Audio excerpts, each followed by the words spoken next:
இங்கே பாருங்க, இந்த நூல்லாம் இருக்குல்ல, இதான் தைக்கிறாங்க பாரு கைங்கட்ட. இந்த அம்மா பாருங்க, அழகாக தைக்கிறாங்க.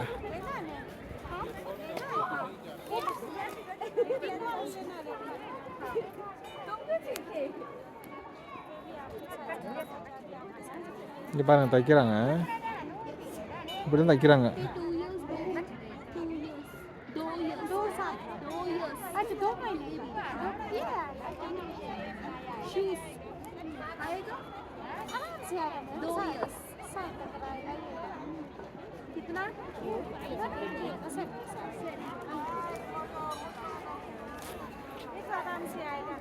இதாங்க அவங்களாம் பாருங்க,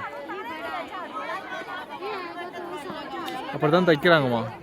இந்த குச்சி மாதிரி இருக்கு, அதாவது 2 குச்சி மாதிரி இருக்குமா, அந்த குச்சிக்குள்ளே நூலை சுற்றி சுற்றி சுற்றி சுற்றி அப்படியே பின்னுறாங்க.